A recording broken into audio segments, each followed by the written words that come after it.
Hey guys, welcome to your 0 level reading and writing first lesson. We're going to be talking about South Park. So I'm going to do my best and I'm going to put South Park right after this little clip.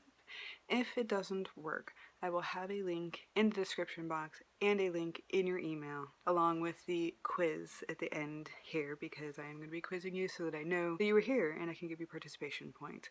It's really easy, should be simple. As long as you're paying attention, you should easily be able to answer these things. So let's get into South Park, something Wall-Mart, this way comes, and we will analyze together for practice.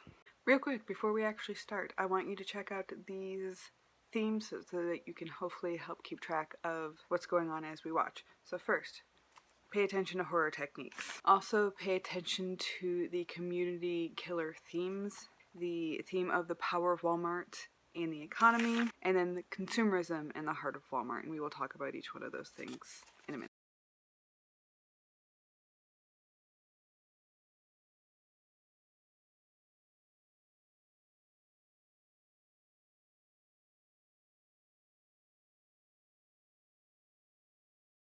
Alright guys, very strange episode, a little bit gruesome, sorry about that, but you know how I like things. Let's talk first about the horror techniques that are present. So if you didn't notice, towards the end when they were going to defeat Wall-Mart, they had a lot of props that are common to horror movies, like stakes to kill vampires with, camo to blend in a lot of, at least one character has camo on, but usually you're trying to hide. So, especially zombie films, which is going to come up here in a minute. They also have tools with them, which are makeshift weapons, a knife, a bat, flashlight, because it's a dark horror movie, you need to be able to see things just in case the lights go out. Yes, it's Wall-Mart, but the lights might go out, so. And then of course there's the monster gag, the Halloween-esque type of theme, especially when they address Wall-Mart as the person, which is rather looks like Sam Walton, who is of course the creator of Wall-Mart, and how he switches from the mustache to the hat to the coat, and those sort of things are all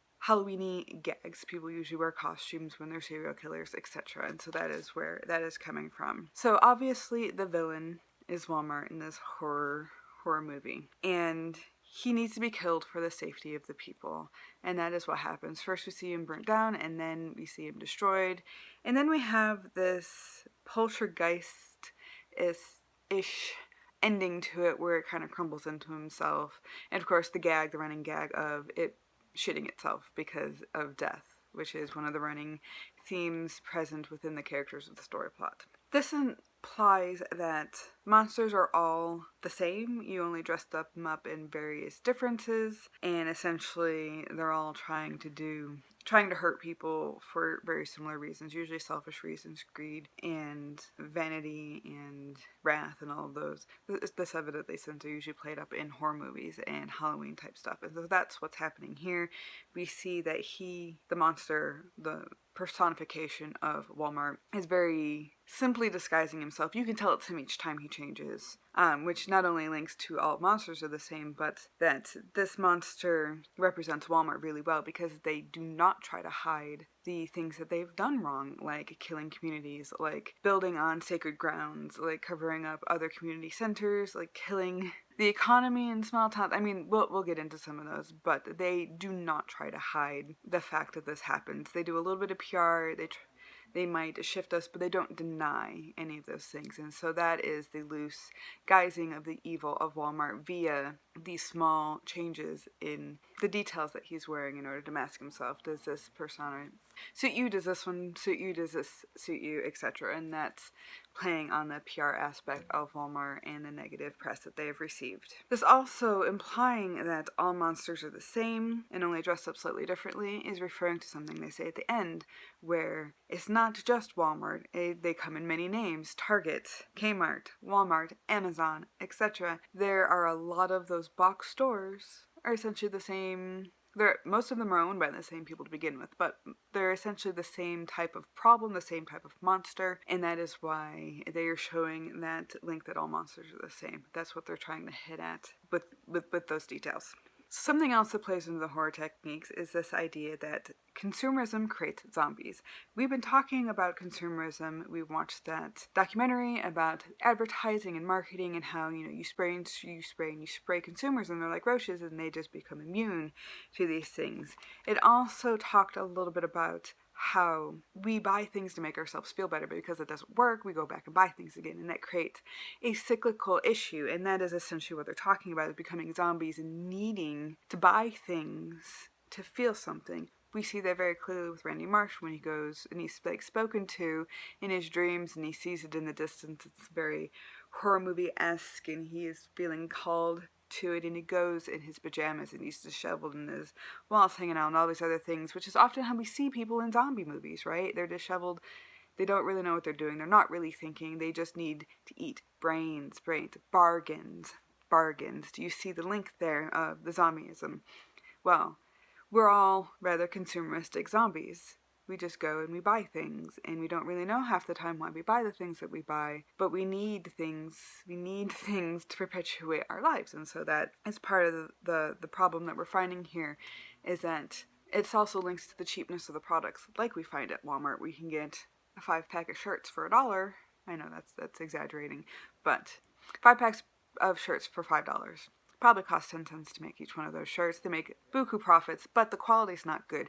When are you going to have to go buy new shirts? Probably in a couple months. When you bought a $20 shirt, that will last you years. So there's that cycle of throwing away things that are just not good products. Therefore, we have to go buy new ones, and it creates a cycle once again of this zombie consumerism. And there's another hint of the zombie aspect when we see Randy after his late night excursion when he's called to the store. He's got these piles and piles of supplies, which again resembles the zombie apocalypse as people hoard things, as I'm sure we're all experiencing currently. But his tiredness and like his having stickers on his face and his falling asleep is reminiscent of having just made it through a battle or being bit by another zombie and slowly falling into the death and the sickness of changing into a zombie. He's in the beginning parts of it there, and that is reminiscent of that type of characteristic horror technique plot. There's also the reference in the beginning, right after Walmart opens, of them going down to Main Street to buy something from Jim's Drugs, and Butters is over there playing monster. We see tumbleweeds, and it looks deserted, and it's a very horror movie, ghost town type of setting, and that's once again showcasing the monsterhood of Walmart and the effects that it has on the community. They're monstrous because it kills small communities. We'll talk about that in a second. Walmart's also seen as this mystical force, this mystical evil, and they're pairing this against self-control. Self-control is really the monster here, because Walmart wouldn't survive if it didn't have consumers. If we didn't choose to buy things from Walmart, it wouldn't exist, supply and demand. Therefore, the real problem, the real monstrosity, is our inability to contain ourselves, to be responsible, to not buy things made in China, which is one of the big reasons why most people oppose Walmart, or most of the people who oppose Walmart is because of China. And if you went to Walmart and you looked at most of the products, most of them are made in China, and that's that cheapness and that repetition again.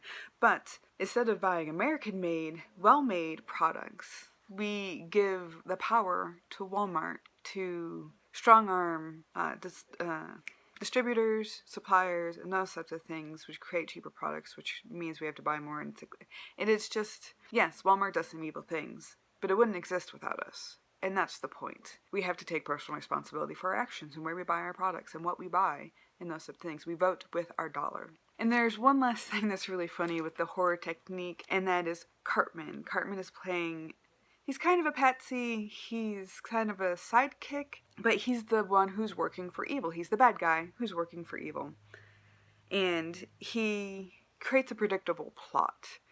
So much so that Stan, who's fighting Walmart, his dad is Randy, he's trying to save his dad and save his town, and he can't stand Walmart in general. Well, he, at the bus station, goes, "I know you're working for them." He calls them out several times because it's showcasing or exaggerating the fact this is a predictable plot. We also have the Kumbaya song after burning it down, which is also reminiscent of those campfire stories in which we hear a lot of horror stories from.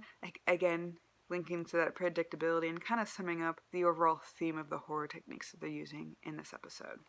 Alright, hard takeaways. We'll move. Community killer.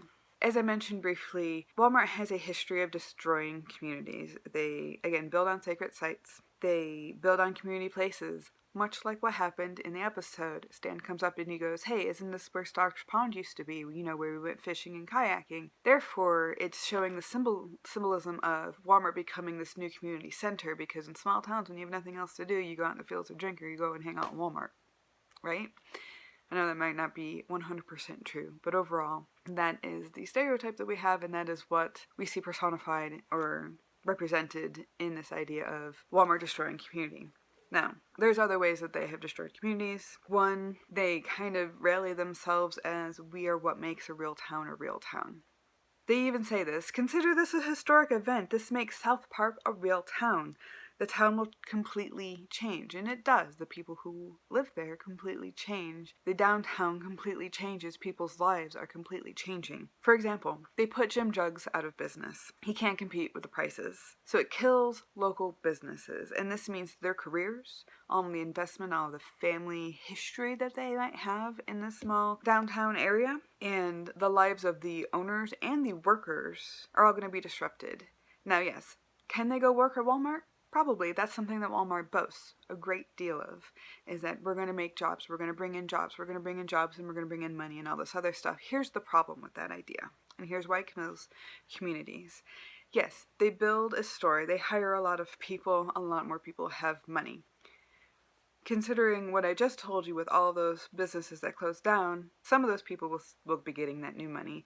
But that's not creating new jobs. That's a lateral transition from someone having a job to somebody having a job, probably at not that much higher of pay. Granted, Walmart has increased their pay recently from the time that they made this episode, and that is a new bonus, positive aspect of Walmart. But the lateral transition is not that great of a seller, if we think about it. Then a lot of the times, once all of those stores have closed down, not only is the money from the people in the town no longer going to the other people in the town, it's all going to Walmart, because people buy there because there's nowhere else to buy anymore. So they make their money there, and they spend their money there, and most of their money is going back to Walmart instead of the people in the town, just making them poorer and poorer, and more reliant on Walmart, which is exactly what they want. In some cases, in larger towns, they've had Walmart on either end of the city or town, and once everything is closed down, they'd build something outside of town where they no longer have to pay taxes to the town, which is like a double jab in the heart. Hey, not only are we getting all your money, but you're not getting any of it back in taxes either. So congratulations in that regard too. And then once everything else is gone, they have no competition, and so therefore can jack up their prices. When there is only a single store supplying to a single group of people, the supplier can make up any amount of money they want, because the supply and demand is there. When they supply and you demand it, well, you have to get what you get. Now, to counter this, they do have positive influences in the community.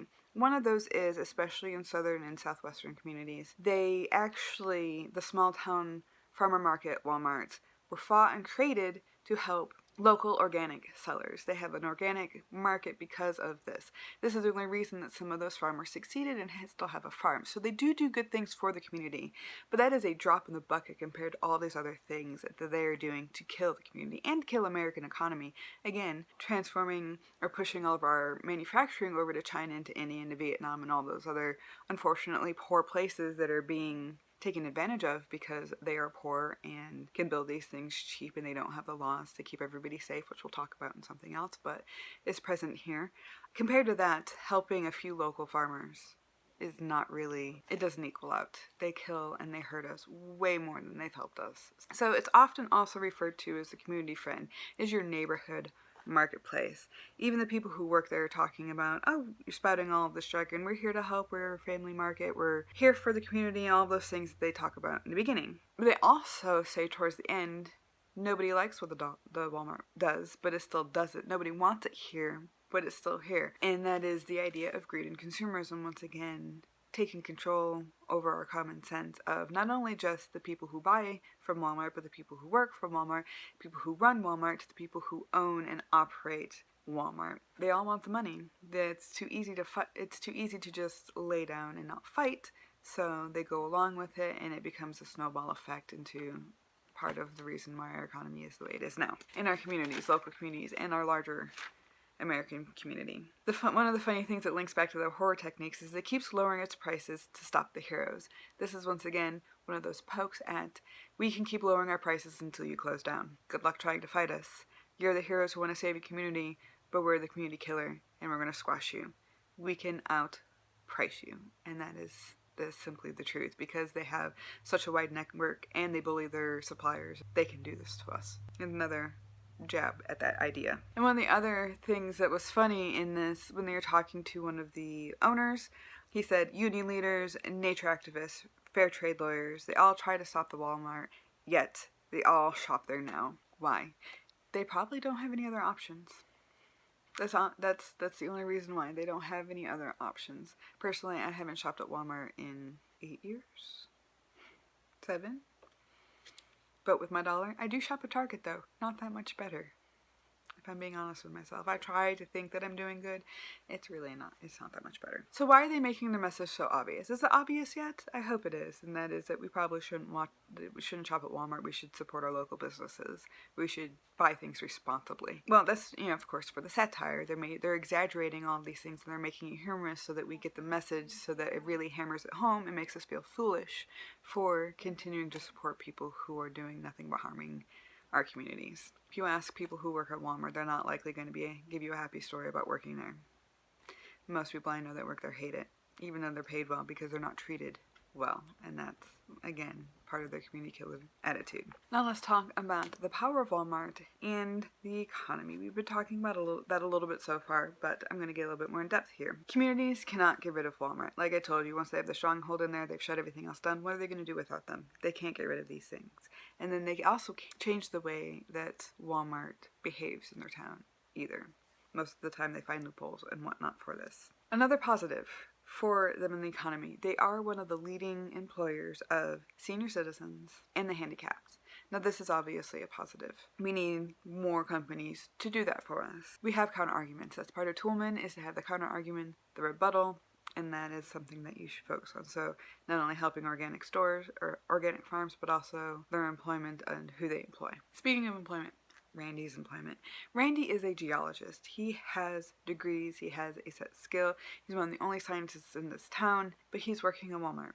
Why is he working at Walmart? Well, because he keeps spending all of his time there. He wants to get those bargains. Those bargains are that addiction, remember, that brains from the zombification, and because he's craving those bargains, the idea of saving money is addictive to him because he's smarter than somebody else, because he's getting a better price.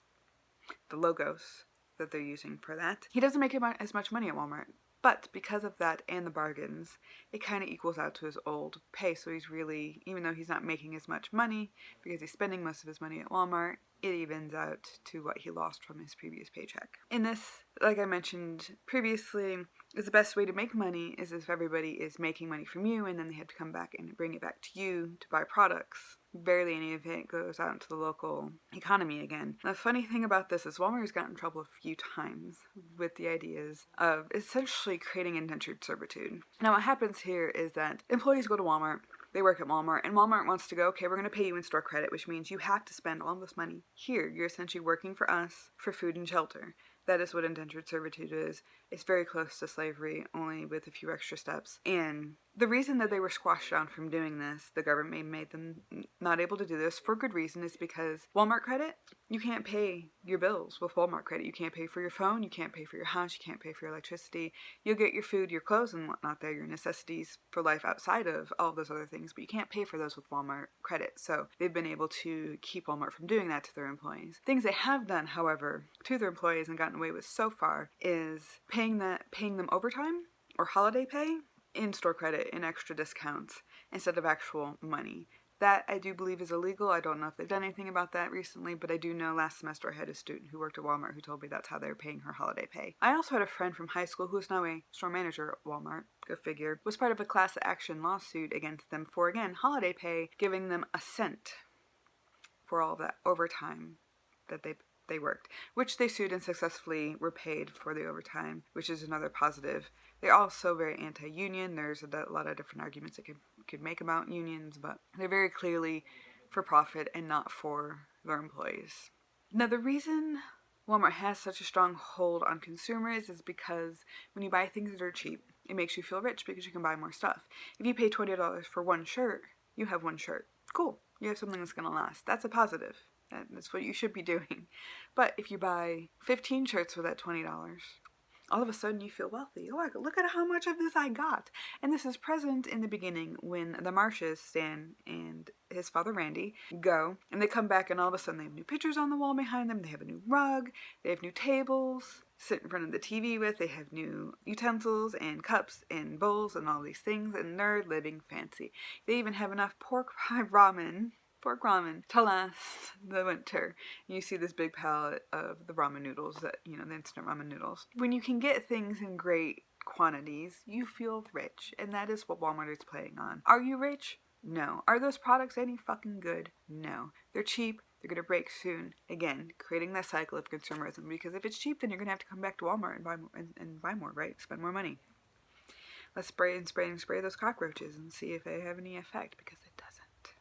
We are going to keep wanting to feel that good feeling because it's addictive. Again, think of Randy. Not only does he look like a zombie when he goes on that overnight excursion, but with his wallet hanging out, money hanging out of his wallet, disheveled bathrobe, he looks like a drug addict, doesn't he? Because it's addictive to buy things and feel good. It gives us endorphins. We like to be able to do that. And that's one of the things they hit us in. Randy had it great when he had all the stickers on his face and he put them on his son and he's like, oh, they were 99 cents, I couldn't resist. And that's what that, when you check out those lines of all that candy and all those cheap things, that's what it's for. Last minute, buy something extra, spend another $1. You don't really need this, but you want it. The company is also full of shit. The only people who die during this are Walmart employees, and they each shit themselves at the end of it. Walmart itself shits itself, therefore saying that all of the positive PR that they're using is making Walmart full of shit. Very clear metaphor, I think. I hope it's clear for you guys too. But that's the reason for that running joke that Stan and Cartman have. The bet that they have, there's one of your answers for your quiz, is that people shit themselves when they die. AKA, those people who all shit themselves were Walmart, representing Walmart, full of shit. So also notice that when Walmart burnt down, it was replaced overnight. This is one of those things that indicates not only the power of Walmart, but also the horror technique of it being evil and just being able to respawn, like after you kill Michael on Halloween and he pops up for a new movie. You gotta make sure it's really dead. And the only way to make it really dead is to stop shopping there. So, keeps lowering its prices to stop them. Why can Walmart afford to keep lowering its prices to stop other corporations from moving in and taking its ground? Well, when Walmart first began, Sam Walton was able to essentially bully his distributors into giving him the prices that he wanted. He said, well, if you don't give me the price I want, I won't sell your stuff. And if Walmart's one of the only places that you can sell your stuff, or where the majority of your customers are, you want to sell in Walmart. Otherwise, your business is going to fail. And so he was able to ruthlessly negotiate down prices, which meant that the manufacturing of the products that we have in Walmart had to shift to overseas manufacturing. And this is how they keep it cheap. Not only are the products cheaper because they're more cheaply made, the actual materials are cheaper, but then you're using child slave labor, or just slave labor in general in, again, Vietnam, India, China, etc. And that's because they pay pennies an hour for people to make things, and therefore still make profits and pay all of the stockholders and all these other people for the corporations, and give Walmart the discounted price that they want. You still have to figure in all those other things that they need besides that discount. They need to make a profit, and that's why we have this giant push of manufacturing overseas and the taking advantage of other people in other communities, because Walmart said, well, that's the price we'll take it at, otherwise we'll get one of your competitors to give us their product. You're shut out of luck. If you didn't know, that's why Walmart has their stuff so cheap. Okay, our last theme here, consumerism in the heart of Walmart. How many times in this 20-minute episode do they say the word bargain? 8 or 9 times in 20 minutes. That's almost once every other minute. That is a lot for a TV show for such a short span of time. That is a lot. And that is because they are really honing in on the subification, the effect that bargains have on consumers. We all love a deal. We love clearance.